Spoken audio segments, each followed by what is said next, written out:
Halo teman-teman, ketemu lagi dengan Andi di channel King Kos, si Raja Kos.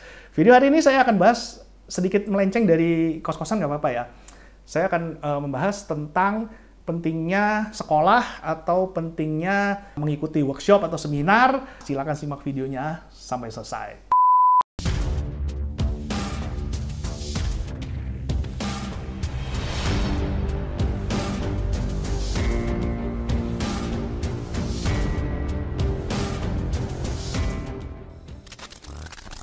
Nah, teman-teman, ini saya mau cerita ya. Dulu itu saya pernah cerita sama seorang teman bahwa, oh anak gua hebat loh sekarang, dia bisa cari duit sendiri gitu. Sekarang ini anak-anak muda, anak-anak umur 12, 13, 14 tahun itu udah bisa loh cari duit sendiri melalui internet ya.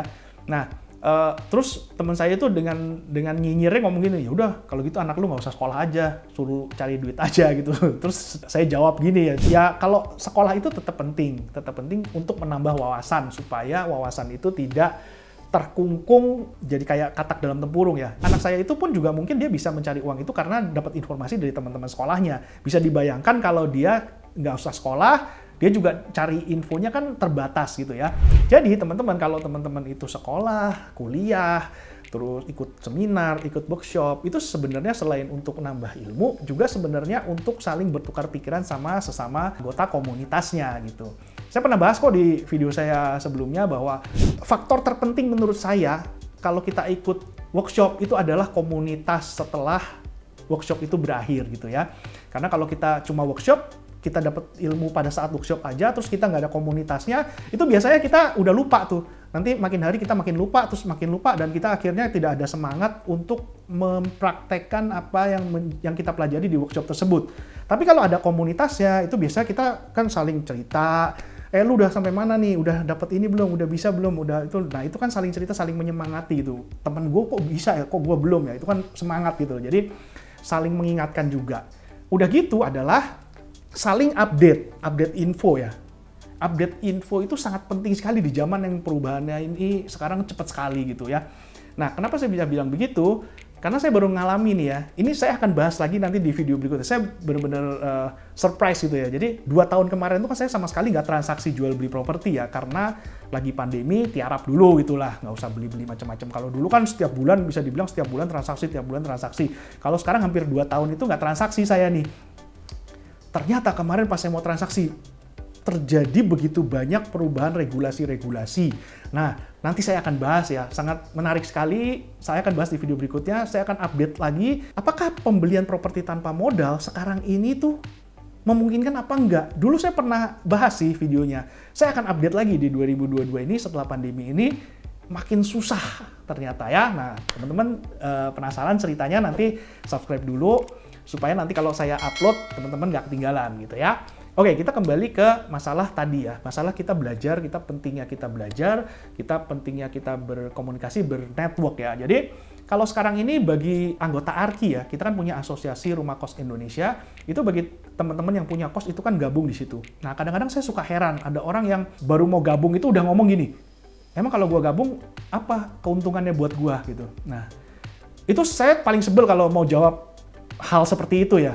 Dalam hati gue bilang, lu gabung aja dulu, lu lihat sendiri dulu, berdinamika sendiri dulu di dalam kelompok. Nanti kalau misalnya lu udah gabung, kalau misalnya merasa nggak berguna, ya lu tinggal keluar kan. Toh gabung di ARKI itu gratis loh. Beda sama gabung di komunitas-komunitas yang lain kan kita harus ikut workshopnya dulu, bayar puluhan juta, belasan juta, baru bisa gabung. Itu aja banyak yang ikut. Nah ini ada yang gratis. Nah makanya kadang-kadang kalau yang gratisan itu malah kadang-kadang tidak dihargai gitu ya. Jadi dianggap gratisan gitu. Jadi sama sekali nggak ada effort untuk bisa gabung. Jadi belum apa-apa udah males gitu ya. Jadi merasa bahwa nggak berguna gitu. Nah saya selalu mendorong ke teman-teman yang pemilik kos, bahkan yang nggak pemilik kos, saya sebenarnya banyak yang mau ikut tapi terpaksa kita tolak kan. Karena kita yang namanya Asosiasi Rumah Kos Indonesia itu kan syaratnya kan kita harus udah punya kos-kosan. Jadi kalau yang udah punya kos mau gabung itu boleh gratis. Dan di situ kita belajar macam-macam, kita belajar banyak hal tentang kos-kosan dan semuanya gratis. Dan teman-teman belajar langsung dari praktisi. Praktisinya bukan satu orang doang, praktisinya ratusan orang, ribuan orang ya. Jadi setiap orang itu kan pasti punya kelebihan masing-masing, punya pengalaman unik masing-masing.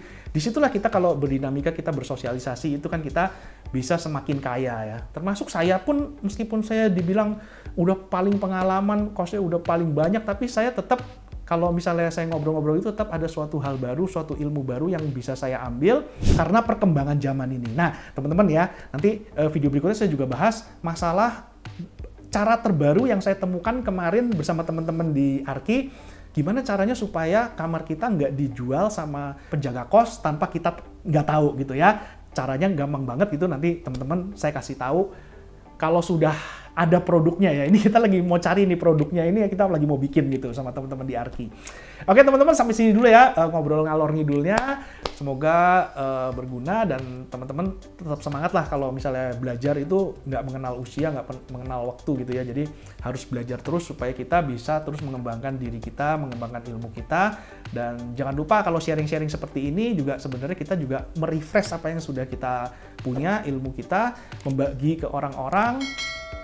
Kita dapat pahala ya. Jadi karena kan sharing ini nggak dibayar ya. Orang kalau misalnya sharing ngajarin orang tapi dibayar, ya udah pahalanya itu kita dapat duit. Tapi kalau misalnya kita sharing kita nggak dibayar, pahalanya nanti dibalas sama Tuhan gitu. Amin lah pokoknya ya. Oke teman-teman, doain semoga saya tetap sehat, saya bisa tetap sharing-sharing seperti ini, dan semoga teman-teman terbantu sama video-video saya. Terima kasih sudah menonton dan sampai ketemu di video yang akan datang. Dadah.